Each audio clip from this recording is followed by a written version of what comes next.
The intelligence community's current assessment is that these three objects were most likely balloons tied to private companies, recreation or research institutions studying weather or conducting other scientific research.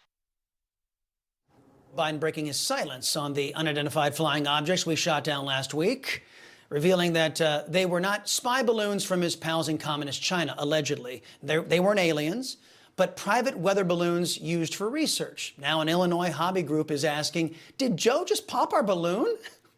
They report one of their balloons is missing in action after it flew over northern Canada.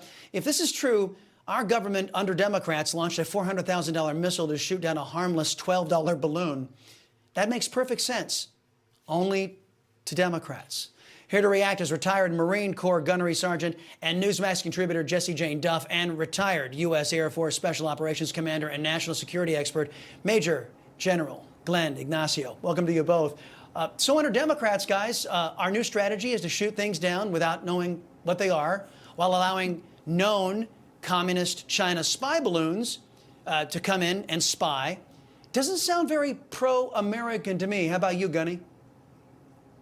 Well, it sounds like we have absolute chaos going on at the Pentagon, not just with the debacle that we saw in Afghanistan with the pullout that seemed to be so unrehearsed, even though we had 20 years to prepare for that mission. Now our military is having difficulty with offensive practices for our own or defensive practices when there's aircraft or unidentified objects flying over the continental U.S. NORAD's capability was on full display. They have one job, and here we are sitting back watching balloons go over the entire continental U.S., or we're shooting down balloons that we can't even recognize as probably being a $13 balloon. I mean, it is a chaos to see that the leadership cannot make better decisions and give better direction, and it makes everybody concerned because we know they're more focused right now on the pronouns and making sure that everybody understands gender equity versus that of combat readiness. General, sorry, the pronouns got me. Look, I got to ask you, because we are getting some of our sources telling us that Joe Biden was not telling the truth again, that some of these balloons did have ties to communist China. Either way, we know that one of these balloons did and was allowed to survey the entire country. That's a problem, isn't it, General?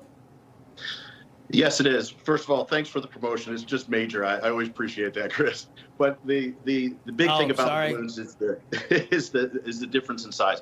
I mean, the spy balloon was 200 feet. Balloon itself was 200 feet big, and you know that's about 3 buses in length. That was a big platform. These other weather balloons are about 12 to 15 feet. I've ripped by them in flight, and you can notice it's a weather balloon, and it's pretty obvious. I think that, honestly, I feel that this is a big distraction from everything else that's going on in the country. Everybody's talking about it versus the investigations and everything in the Hunter Biden computer. But it does show weakness. We don't shoot down something that is significant and big. Execution has always been a problem with this presidency, as she said. And we're not taking action like the Chinese take action against us. Well, Major, I got to tell you, I am hell-bent on perhaps maybe getting somebody that's competent in government, and I'm going to put you in for promotion. I'm going to recall you to duty, and I'm going to make you a general, sir, because goodness knows the ones we have. Okay, guys, CBS isn't covering for Joe Biden anymore. Take a listen to this. Back here in Washington, there is breaking news tonight on that Chinese spy balloon. CBS News has just learned that U.S. intelligence watched the high-flying airship as it lifted off near China's south coast. That means the U.S. military had been tracking it for nearly a week before it entered U.S. airspace, longer than originally known. CBS's Nancy Cordes is at the White House. So, Nancy, they were watching this from the beginning? Okay, Major, I'm going to stick with you. You told us in 2018 that China ran tests using these high-altitude balloons to launch hypersonic missiles. And we've talked about these balloons carrying suitcase nukes, EMPs, bioweapons. Given the threats, is there any excuse for Joe Biden and his regime to have allowed communist China to put one of their vehicles into our airspace at all? No. Not at all. What you just said about the hypersonics and the other platforms, absolutely capable. You can be as creative as you want. The American Defense Identification Zone goes out about 12 miles. Now, they've been tracking this the whole time, and if these slow vehicles drop below the filters of the radar, their big surfaces can have what's called a skin paint, and they still show up on radar. Our defensive indication zone at 12 miles, you come in there, there's an intercept. In fact, we did 2 intercepts this last week with Bear bombers coming from Russia.